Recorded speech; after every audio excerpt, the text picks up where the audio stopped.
Hello, 360 players and all those who happen to watch. Today we're talking about the good old game called Borderlands, which has, for the 360, the PC, and of course the 360, which is, I'm going to be reviewing this copy for today. Okay, so you're probably asking, what is this game about, and what is the sudden big hype about it? Well, think of Diablo 1 and 2 with first-person shooter elements, with so many freaking guns, which is basically the loot in this game, and so many additions to your weapon as well as your character that it would just make your head spin trying to bobble your head around everything that you could find in this game. There's so much stuff you can find in this game, it's just ridiculous. People at Gearbox wanted to recreate the entire Diablo experience. Now, how the controls in this game is really simple as well. They're Halo controls, down almost to a T. Exception, of course, obviously you can use an additional ability, which of course is a special attack, which you use the left bumper, or I'm thinking the whatever controls will be for the PS3, yet I do not know, so I couldn't tell you. But however, though, the controls for the 360 are quite simple. The left bumper activates this special ability which you unlock at level 5.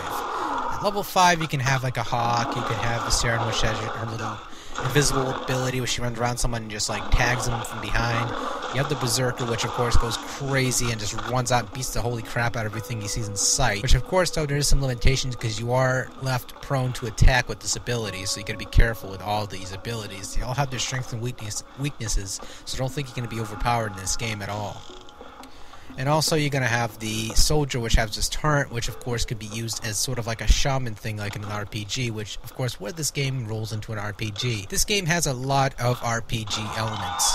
A lot. Even though it really grinds its power and its ability behind something you would probably see out of Call of Duty. No disrespect to anyone out there. But it does truly handle like a hack and slash. Exception, of course, is no hacking and slashing if you want to call bunting your weapon against an enemy, or punching an enemy, or of course using your little sword that's the hunter uses. This game is fantastic.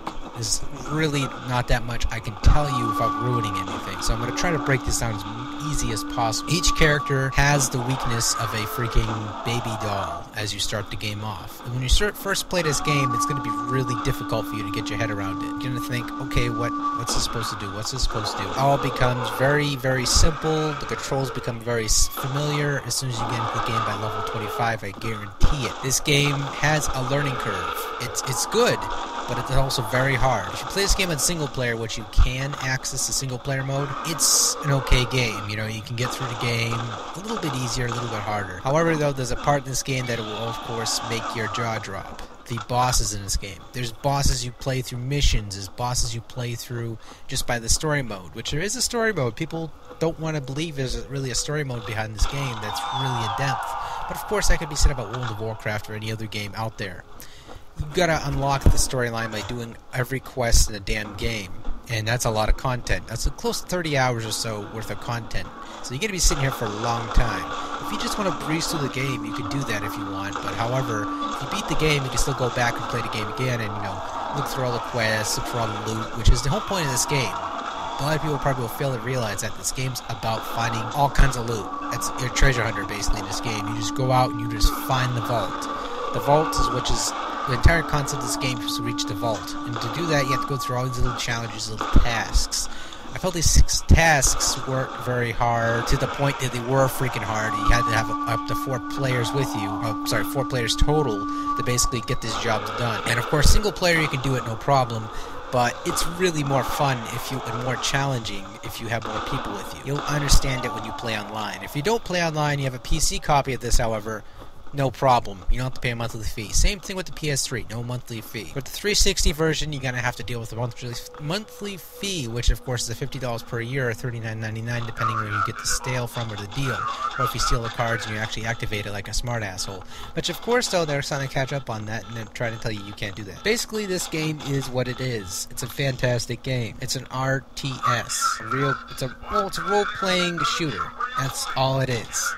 It's true to the balls to the walls. Now, I could throw a couple comparisons down for you what this gameplay is like. Think of Fallout 3, think of Halo, because the controls obviously are dead on, seeing that also Gearbox worked with the first Halo game, and think of Diablo, and think of all the epic loot, all the crazy guns, all the crazy nonsense you can do in this game, because there's a lot. As you can see by the gameplay here, I'm just randomly running around right now, and I'm just doing whatever in this. I'm just showing you what it is interacting with the entire world. I'm not going to show you, like, clips and clips and clips. I'm just going to show you how the gameplay is and how it handles and how it feels, rather than, seeing just me showing random slideshows and all that of different scenes. And it's better if you just understand. Right now, I'm currently playing as the hunter. The character has, well, a skill which, of course, summons a bird.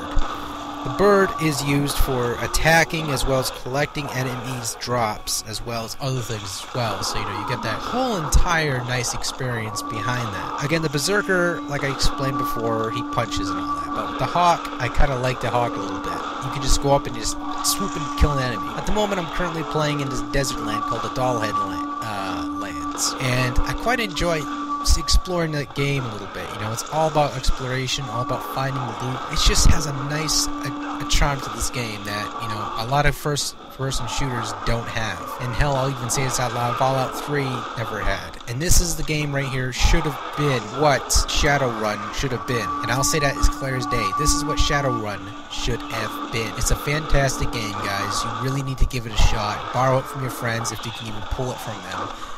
Try to get a copy of this. Don't steal it, buy it. Because, you're going to miss the whole experience of playing this game with people online. If you just steal and go, okay, I'm going to go on Hamachi, it's buy the freaking game when it gets cheaper than if you're bitching about prices. $60 is really worth this game, because there's going to be a lot of content coming out from this game. Prior to what Left 4 Dead left people high and dry for, this game will actually deliver. Believe it or not, there's going to be downloadable content for $10. I believe on Steam it's going to be free. I'm not sure. But there's going to be a zombie downloadable content. $10. Can't go wrong.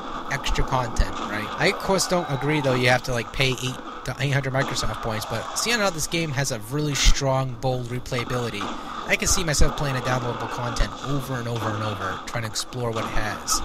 There won't be no, achievement points from doing the downloadable content if all the thing you're looking for is easy achievements. This game, however, though, speaking of achievements, does have easy achievements in this game. That's the downfall of this game a little bit, is it had too many easy achievements, I felt. It should have been a little bit more challenging. Getting to level 50 being the cap of this game, you kind of feel like you're dry. But after you get to level 50, you start to realize the true potential of all the skills in this game. Yes, at first they feel like they're weak sauced or pointless skills you just have just to fill in the whole RPG element to it. But they're really good skills once you get used to it and are prone to it, and also, build the right tree in this game, which of course has 3 trees per race, which of course I ain't gonna explain all of them to you. You just got to play it yourself, because trust me, if I try to break it down, we'll be here all freaking night and you guys have attention spans of sheep.